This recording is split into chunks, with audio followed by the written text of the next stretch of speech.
una farmacéutica malvada, zombies y un grupo de fuerzas especiales. Hoy en Crisis de Identidad.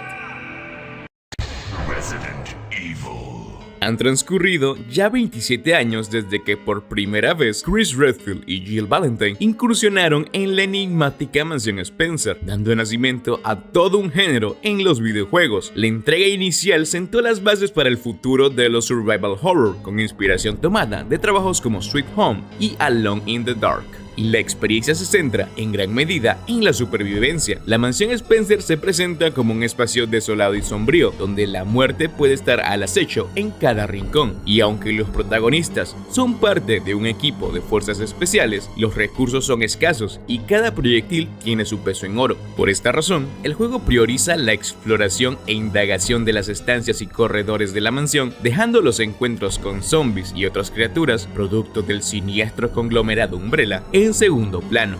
Todos estos detalles están envueltos en la premisa de que el juego es una adaptación de lo que sería un film de serie B sobre zombies, elemento que se refleja en los diálogos y en la narrativa. La tensión se incrementa con cada paso que das en la exploración y pronto te das cuenta de que los movimientos de los personajes son algo torpes. Este aspecto contribuye a que los personajes se sientan más expuestos al peligro, dando lugar a que incluso el zombie más básico pueda suponer una amenaza si no se procede con cautela. Los puzzles se vuelven protagonistas de la entrega, pues de resolver estos acertijos dependerán los avances de nuestra aventura. En términos de la trama, somos introducidos a la siniestra corporación Umbrella, que emerge como la fuerza conductora detrás de la narrativa de la serie. Tanto Chris como Jill se sienten obligados a derribar a la compañía farmacéutica tras las terribles experiencias vividas en la mansión. La segunda entrega de Resident Evil en aquella PlayStation consolidaría la saga, manteniendo el estilo del juego original y agregando a ello el aprendizaje adquirido por el equipo de desarrollo,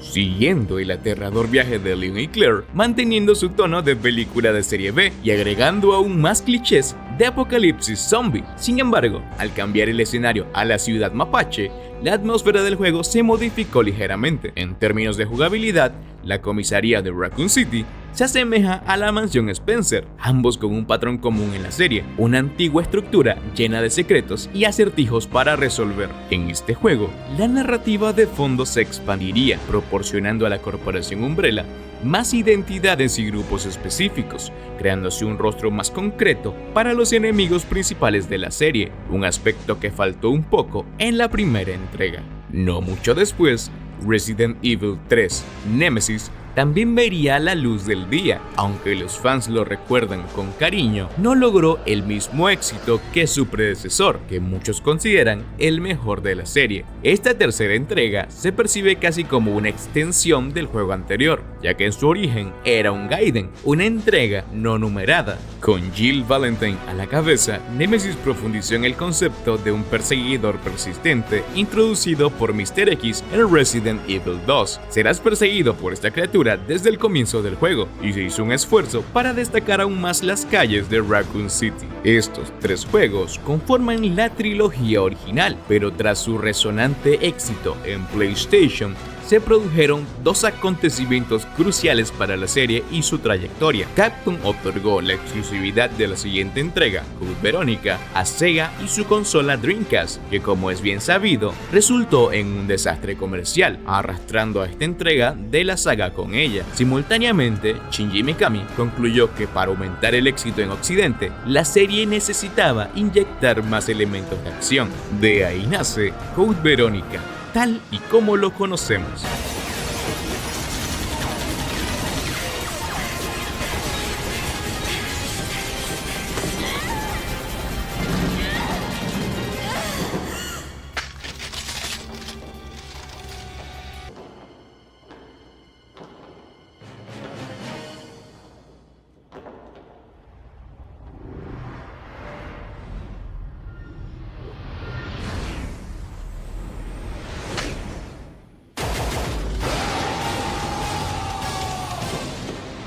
Code Veronica marca el inicio de la trilogía de los fundadores, que intenta dotar a Umbrella de una identidad más sólida como el villano principal de la serie. En este juego nos encontramos con el destino de Edward Ashford y el regreso de Albert Wesker. La escena inicial deja claro que Code Veronica pretendía potenciar el atractivo de la serie con una mayor dosis de acción. En términos de jugabilidad, esto se tradujo en un mayor arsenal para luchar contra los infectados. No obstante, en su mayor parte, el juego no abandonó totalmente sus orígenes. Una vez más, tenemos el recurso del edificio antiguo, en esta ocasión representado por el castillo Ashford. Este nuevo enfoque se hace más evidente en secuencias específicas, como luchar contra un Tyrant en un avión en pleno vuelo, el enfrentamiento entre Wesker y Alexia y el combate cuerpo a cuerpo entre Wesker y Chris, mientras una isla se les derrumba encima. En cuanto a la ambientación, se intentó regresar a la vista en el primer Resident Evil, con ese nuevo enfoque dramático y centrado en la acción. Tras este revés comercial, Capcom se mudó a la siguiente plataforma, la Nintendo GameCube, que también resultó, como es de conocimiento general, un fracaso en ventas. En esta consola surgieron Resident Evil Remake y Resident Evil 0, dos juegos que completan la trilogía de los fundadores y que por su desarrollo conjunto, y uno de ellos ser un remake, armonizan perfectamente con el primer juego, tanto en ambiente como en jugabilidad. El cambio más notable fue que Resident Evil 0 no contaba con un baúl para guardar objetos. Estos tres juegos supusieron un obstáculo importante para la serie.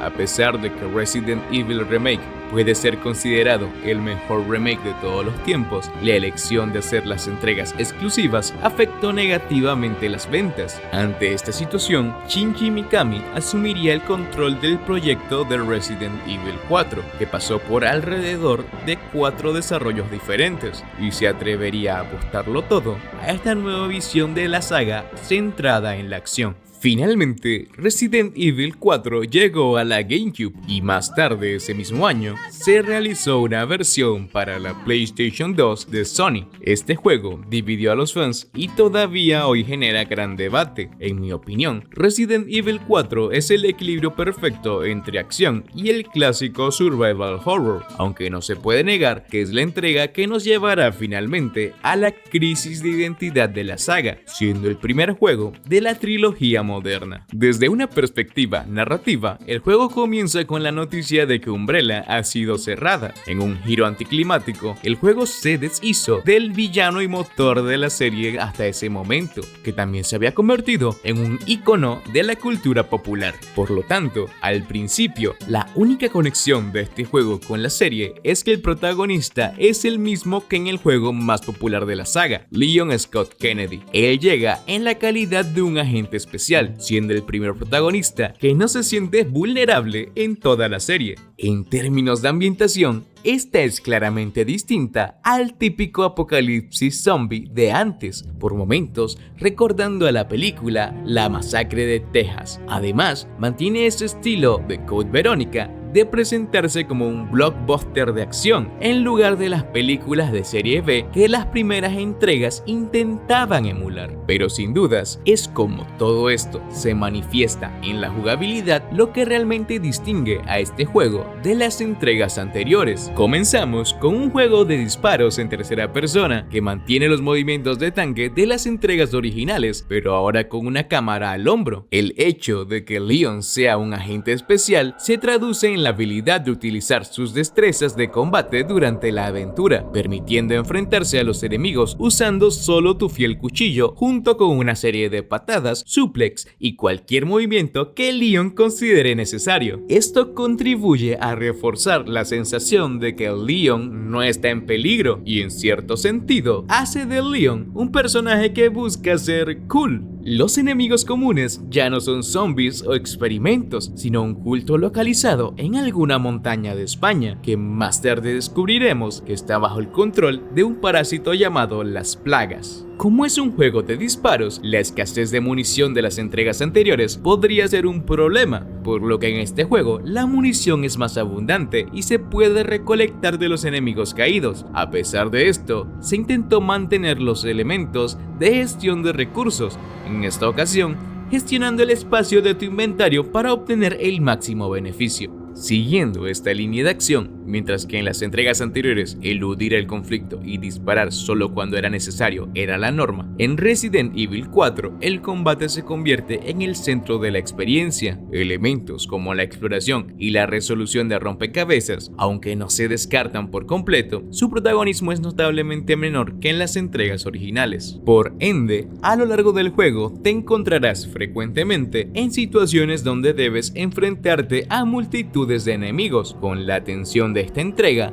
radicando en estar constantemente rodeado y, más adelante, tener que proteger a Ashley. Esto resulta en pocos momentos en los que el terror o el suspenso sean el foco de la experiencia. Otra característica que hereda de Code Veronica es la idea de secuencias cinematográficas, ahora incorporando Quick Time Events. Desde correr de una roca gigante, escapar de un mecha, hasta el encuentro con Jack Krauser y la famosa escena de los láseres. Dado que Resident Evil 4 prescinde de muchos de los iconos más representativos de la saga, como Umbrella y los zombies, parece que los fans más puristas de Resident Evil 2 podrían tener razón. El juego no es un Resident Evil. Sin embargo, elementos como la cámara al hombro y convertirse en un juego de disparos en tercera persona parecían ser la evolución natural de la saga y del género en sí, como luego demostraría Dead Space. Y aunque es cierto que se perdieron muchos elementos claves de la ambientación, la entrega logra mantenerte en tensión, aunque por motivos diferentes. Por esta razón, considero que fue un balance perfecto. En este punto, llegamos a Resident Evil 5, que intentaba replicar la fórmula exitosa de Resident Evil 4, pero cometió una serie de errores que lo hizo más parecido a juegos como Gears of War.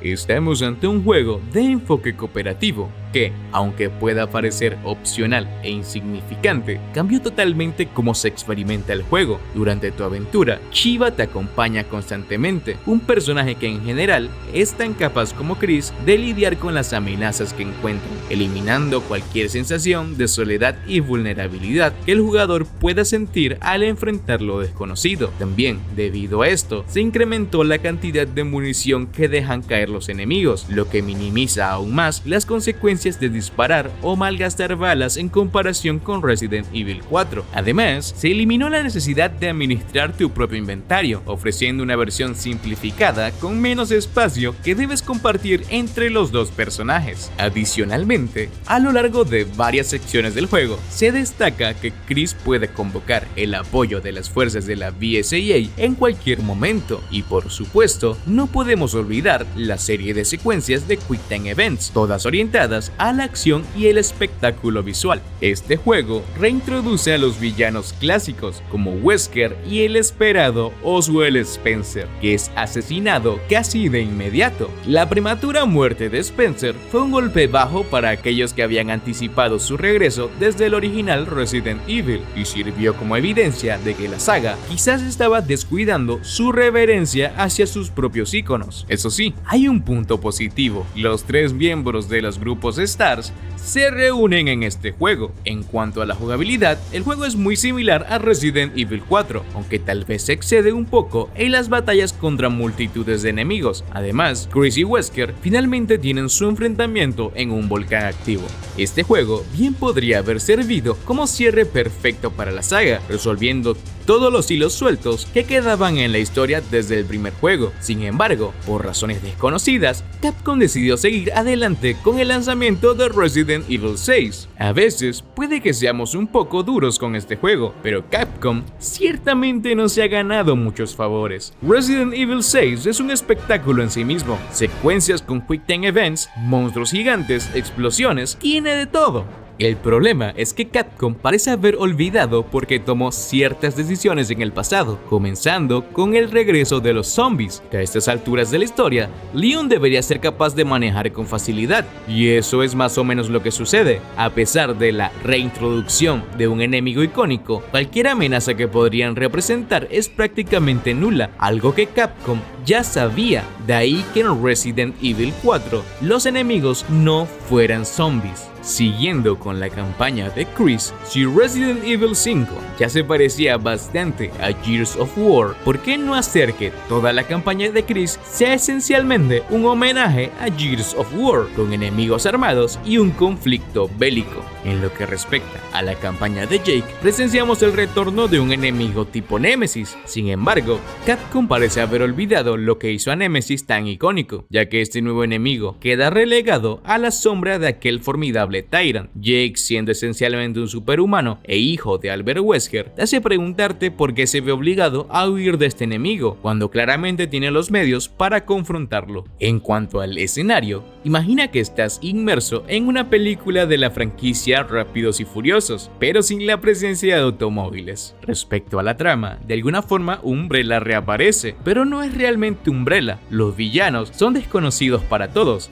y francamente, no creo que a día de hoy a alguien le interese saber quiénes son. Todos esos factores contribuyeron a que Resident Evil 6 representara el declive de la saga. Una vez más, podrían haber dejado que la serie muriera en paz y que este episodio fuera su cierre, pero 5 años después, con la promesa de el regreso a los orígenes de Resident Evil, nos llegó Resident Evil 7, Biohazard. Lamentablemente, este juego simplemente confirmó que Capcom ya no tenía claro lo que hizo a los primeros Resident Evil tan especiales. La travesía de Ethan parece beber más de los juegos de terror contemporáneos que de los Resident Evil originales, incluso llegando a explorar simbolismos ligados al ocultismo y la hechicería. Es cierto que Ethan parece más vulnerable que los protagonistas de las entregas anteriores, al menos durante la primera cuarta parte de la trama, pero resulta difícil percibirlo en peligro luego de que vence a Jack Baker en un duelo de motosierras. La casita del terror de los Bakers no resonó entre los fanáticos, siendo otra clara señal de la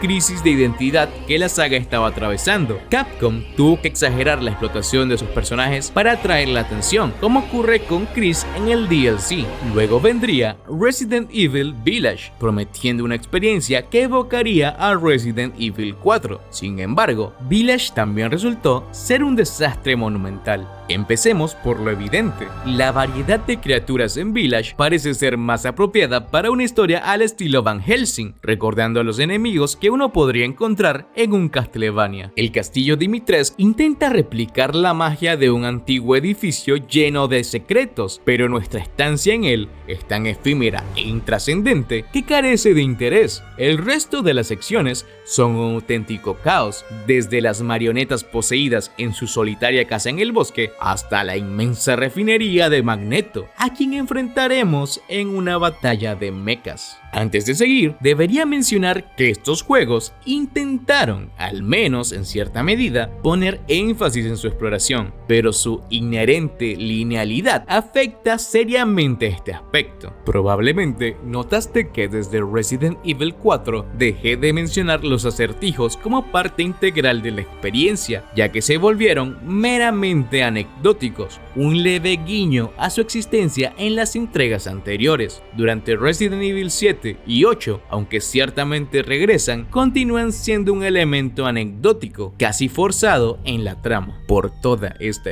crisis de identidad iniciada en Resident Evil 4, la saga se encuentra en una encrucijada. El público ha perdido la confianza en las promesas de Capcom. Lo que ha logrado mantener la saga a flote son los fascinantes remakes de los juegos originales que hemos visto en los últimos años, particularmente del segundo y del cuarto juego. Estos han logrado recuperar la esencia primordial de la saga, a pesar del traspié que significó el remake de Resident Evil 3, que trató de reinsertar una acción sofocante en la saga. El remake del cuarto juego evidenció que Capcom todavía tiene la capacidad de hacer un buen trabajo si se lo propone, no solo logrando que sea una reinterpretación digna de la cuarta entrega, sino que también consiguiendo que su ambientación e identidad se acerquen más a la de los juegos originales, poniendo un poco más de énfasis en el suspenso. Resident Evil es una saga icónica y es lamentable que su línea principal se encuentre en esta situación de desorientación. De momento, todo apunta a que gracias a los remakes Enix, seguiremos viendo nuevas entregas en el futuro. Mi esperanza es que Capcom comience a esclarecer y definir mejor los elementos más distintivos y esenciales de su franquicia, ya que personalmente también le tengo un gran cariño, pero de momento el camino a seguir es tan laberíntico como la propia mansión Spencer. Te recuerdo, puedes apoyarme destrozando el botón de like, te invito a suscribirte y compartir el video con tus amigos. Te ha hablado tu emperador y te deseo buenas noches.